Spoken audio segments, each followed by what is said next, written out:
আপনি কি কখনো এমন অপমান সহ্য করেছেন যেটা আপনার হৃদয়ে আগুন লাগিয়ে দিয়েছে? এমন একটা মুহূর্ত যা আপনার জীবন বদলে দিয়েছে? আজ আমি আপনাদের এক ছেলের গল্প বলব যে বাবার অপমানের জবাব দিয়েছিল কিন্তু প্রতিশোধের ধারালো অস্ত্র নয় বরং শক্তি আর বুদ্ধির মাধ্যমে। একটা ছোট গ্রামে রাহুল আর তার বাবা থাকতো। তার বাবা ছিলেন পেশায় একজন ফল বিক্রেতা। প্রতিদিন ভোরে তার বাবা বাজার থেকে ফল কিনে আনতেন আর রাস্তার পাশে বসে বিক্রি করতেন। সংসারে খুব অভাব ছিল কিন্তু কখনো কারোর সামনে মাথা নত করতেন না।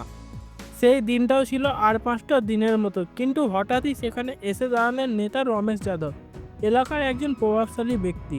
তিনি বললেন, এই ফল বিক্রেতা, আজ আমার হপ্তার টাকা দে। রাহুলের বাবা বিনিময়ের সঙ্গে বললেন, স্যার, আমার সংসারে একেই অভাব চলছে, এখন ক্ষমা করবেন। রমেশ যাদবের চোখ রাগে লাল হয়ে গেল। সে হাতের লাঠি দিয়ে ফলের ঠেলাগাড়িটা উল্টে দিল।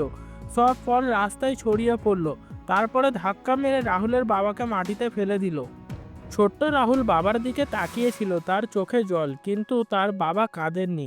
তিনি ধুলো ঝেড়ে উঠে দাঁড়ালেন, চোখে লজ্জার অশ্রু। সেই দিনে সেই অপমান রাহুলের হৃদয়ে গেঁথে গেল।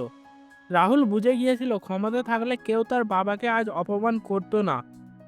তাই সে ঠিক করলো জীবনে বড় কিছু করবে। সে মন দিয়ে পড়াশোনা শুরু করলো। তার বই কেনার সামর্থ্য ছিল না, তাই পুরনো বই জোগাড় করে পড়াশোনা করত। সে দিনরাত কঠোর পরিশ্রম করতে লাগলো। বন্ধুরা যখন খেলাধুলায় ব্যস্ত, সে তখন একটা কেরোসিনের বাতির নিচে বসে বই পড়তো। বাবা তাকে সবসময় বলতেন, বড় হও রাহুল, জ্ঞান আর সততা মানুষকে সত্যিকারের শক্তিশালী করে তোলে। সেই কথাগুলোই তার শক্তি হয়ে উঠল। দ্বাদশ শ্রেণী শেষ করে সে গ্র্যাজুয়েশনের জন্য কলেজে ভর্তি হলো এবং পাশাপাশি ইউপিএসসি পরীক্ষার প্রস্তুতি নিতে শুরু করলো।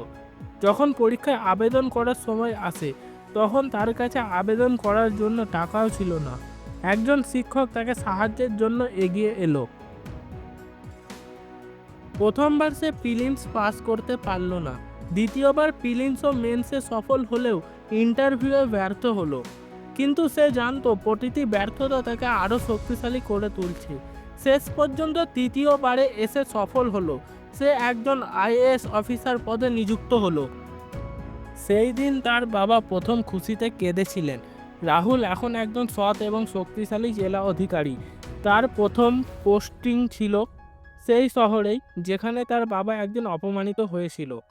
প্রথম দিন অফিসে বসার পর সে জানতে পারল নেতা রমেশ যাদবের বিরুদ্ধে অনেক অভিযোগ আছে, যেমন ঘুষ, জমি দখল, গুন্ডাগিরি, এইসব। তখন রাহুলের হাত কাঁপছিল না, বরং তার চোখে ছিল প্রতিজ্ঞার আগুন। একটি বিশেষ অভিযানে পুলিশ রমেশ যাদবকে গ্রেপ্তার করলেন।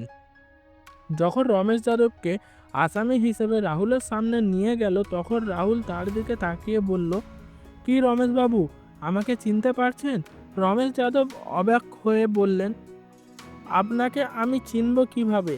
তখন রাহুল বললেন, আজ থেকে 10 বছর আগে একটা ছোট্ট ছেলের সামনে তার বাবাকে আপনি মারধর ও অপমান করেছিলেন। আমি সেই ছেলেটি। এরপর রমেশ যাদবের সেই পুরনো কথাগুলো মনে পড়ে গেল এবং সে লজ্জায় মাথা নত করে রইল।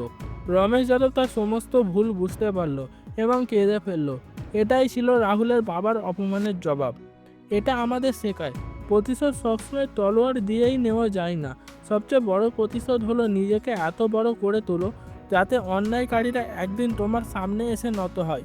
তাই যদি আপনাকে কেউ অপমান করে, কষ্ট দেয়, তবে হাল ছেড়ো না, নিজেকে প্রমাণ করো, কারণ সাফল্যের চেয়ে বড় প্রতিশোধ আর কিছুই নেই।